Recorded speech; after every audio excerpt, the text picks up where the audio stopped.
I would like to start off my presentation with a story of this 85-year-old man, Mr. Wee Yok Tai. He has lived in the same one-room flat for 30 years. He has no family and has lived alone all by himself. His biggest fear is of himself dying alone without anybody knowing. This fear highlights a very real concern elderly people living alone here in Singapore face, one that will only get worse as society ages. Imagine yourself like this 40 years from now in his situation. You have all the money in the world, but none of it will matter if you do not have anyone to spend all your highs and lows of your life with. Mental trauma is real, and you wouldn't want this to happen to your worst enemy, let alone yourself. My group will be presenting on one of the biggest problems faced by Singapore, declining birth rates, which results in an aging population. I'll be covering the seriousness of the issue and resulting impacts on society and economy. Hui Ti will be covering the reasons about why this issue is so prevalent in Singapore. Lastly, Sherlyn will cover the value of children and why you, future generations of young working adults, should do something about this to change this. As we can see in this animation here, we can infer that if current fertility rate of 1.24 births per woman continues on, the O8 support ratio, which refers to the ratio of working age population per elderly population aged 65 years old and above, will only decline further and result in catastrophic outcomes for society and economy. By 2030, it is expected that 1 in 4 Singaporeans will be aged 65 years old and above. Singapore is already facing the implications of a declining population and lack of talents due to high median ages, long life expectancy, and extremely low replacement rates. Median age of population is projected to grow from the current 39.7 years to 47 years by 2030. Due to a shrinking workforce, productivity growth decreases. As the proportion of working population decreases, number of the taxpayers also decreases. This will lead to a need to raise taxes paid by existing workforce. Hence, people will not be motivated to work, and firms may not feel the need to invest. This will result in a fall in productivity and growth. Multinational corporations will need people of good caliber to run their operations. This will result in the lack of skilled people to fill up these positions in these companies. With regards to social impact, the ability to take care of growing aging population decreases as family size decreases. Healthcare needs and costs will rise, increasing the need to depend on foreign talent for employment due to decrease in local talent.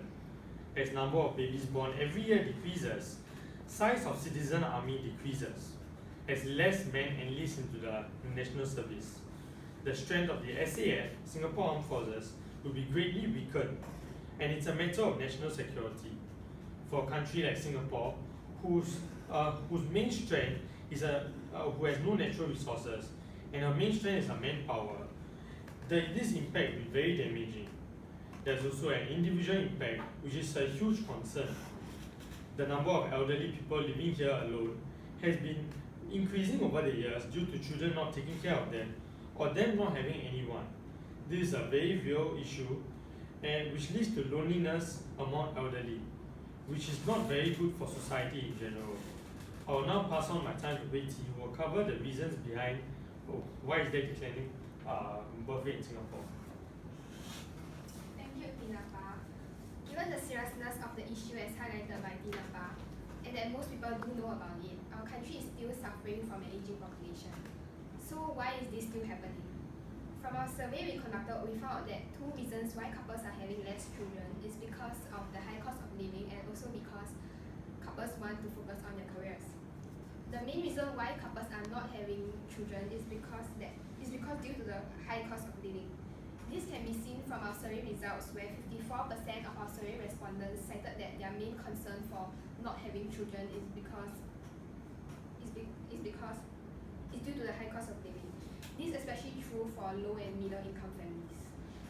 However, although living in Singapore is expensive, the cost of raising a child is not as high as one thinks. According to an article from Today, the average estimated cost of raising a child is $360,000. This may seem high, but the amount also represents an estimated $1,500 per month.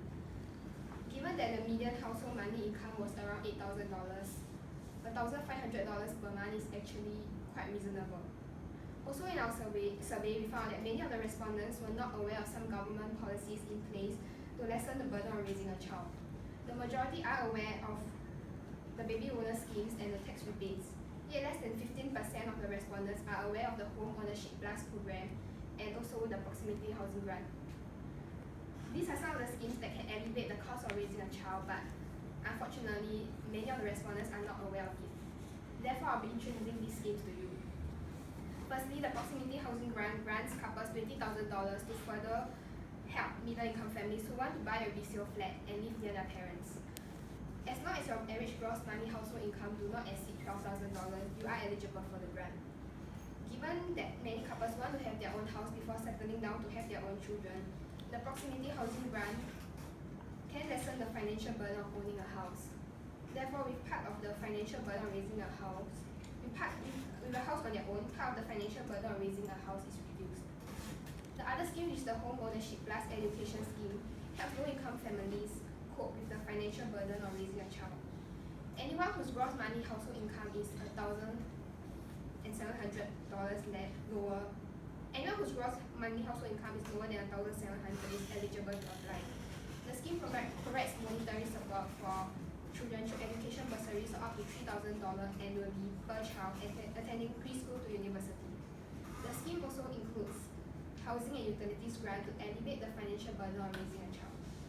The subsidies I have shared are just some of the schemes that can make raising a child more manageable, but unfortunately many are not aware of it, thereby having the perception that raising a child is beyond what they can manage.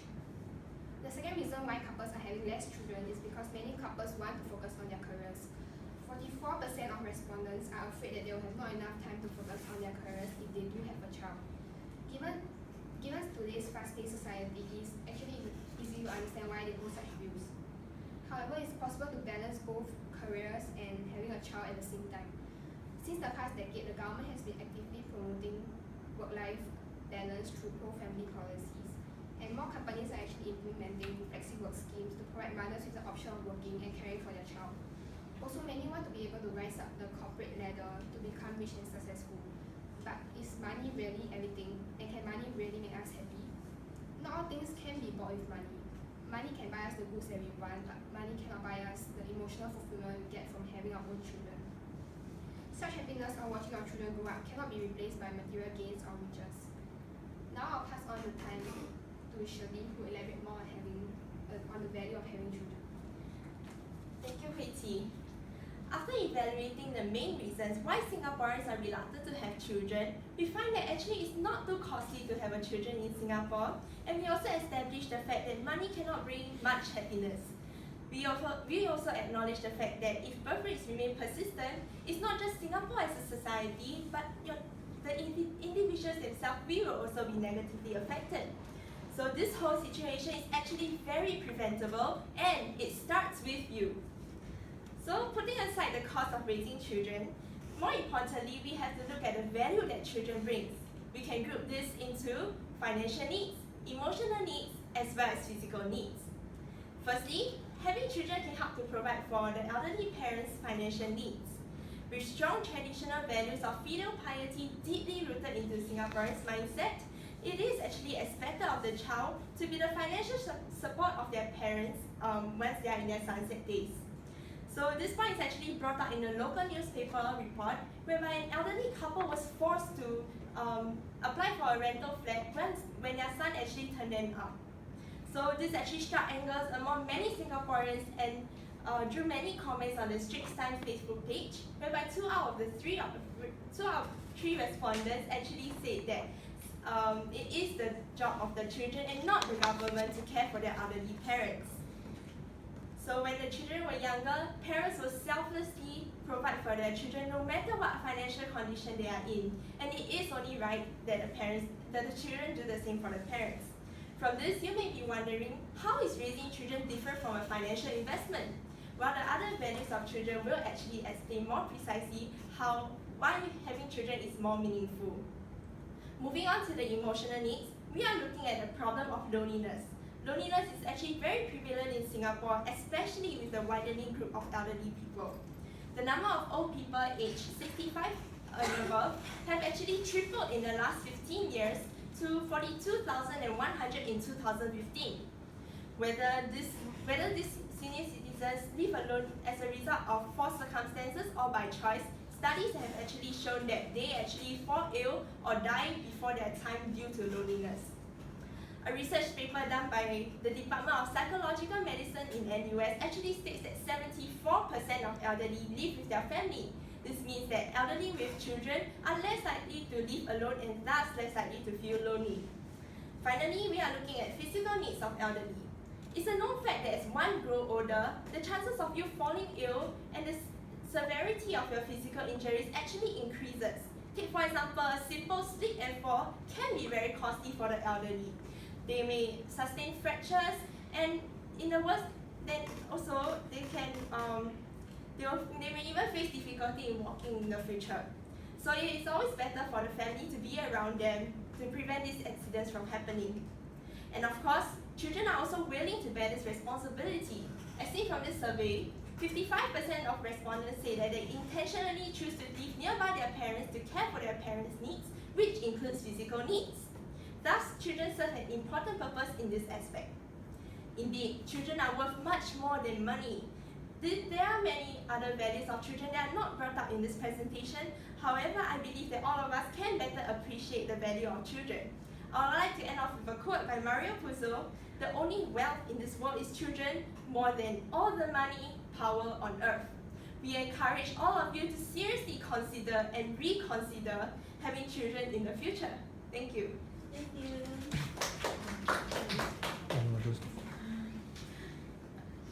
Acknowledgement here. Huh? How we have I never put any references. Okay, any questions?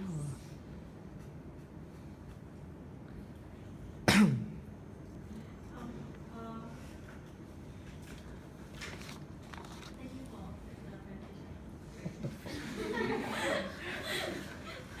So right, That's my not a question question. is that how can you guarantee that when we have children they will want to take care of us?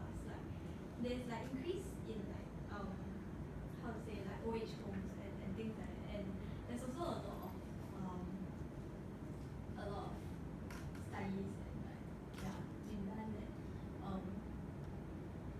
because people see that old age is a burden and a liability, and then so how we cannot really guarantee that the children will be want to take care of us when we are home, and so I was just wondering what are the people that the source that you got from the survey, right? So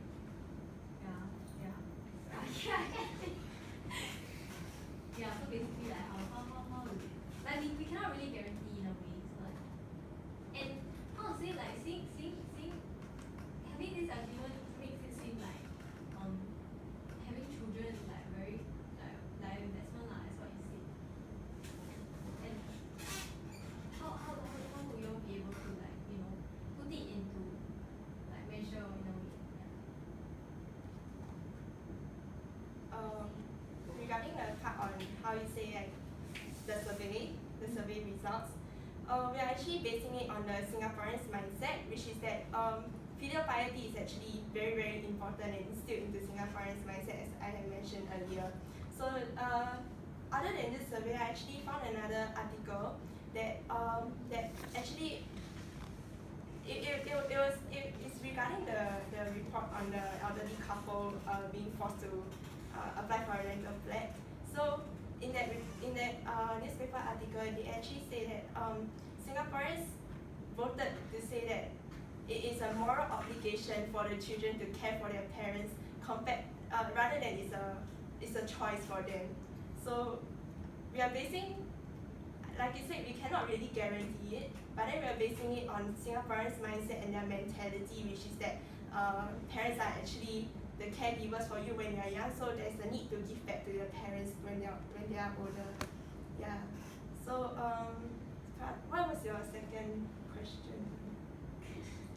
I actually like carry on from there, like how do I say? Because like we, like for us, right, like we are going to be the Singaporeans in the future, like next time. So I wouldn't really think that like basing on the mindsets of like the previous Singaporeans, we may not really like transcend to our generation. And if our generation is the people that we want to like influence or yeah, so like I'm just wondering like is there any like sources from our mindset? Like from us.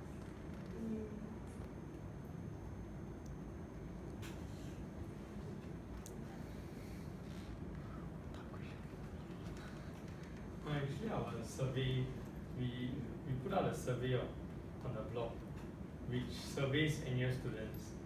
So our results got like favored our thing that says that majority of Singaporeans will care for their parents when they grow old, because they feel a sense of they need to pay back to their parents once they grow old, as they've been taking care of them both emotionally and financially all their lives. So the results, if I'm not wrong, I think like 80% of them said that they will take care of their parents when they grow old. So I believe that the future generations, will take care of your parents when you all grow old.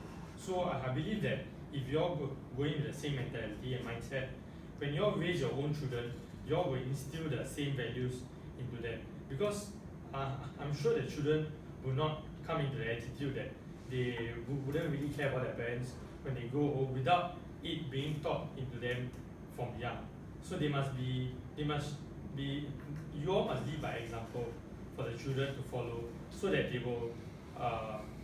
they'll make sure that they'll take care of you all when you all grow old. Thank you very much. Can I ask a question?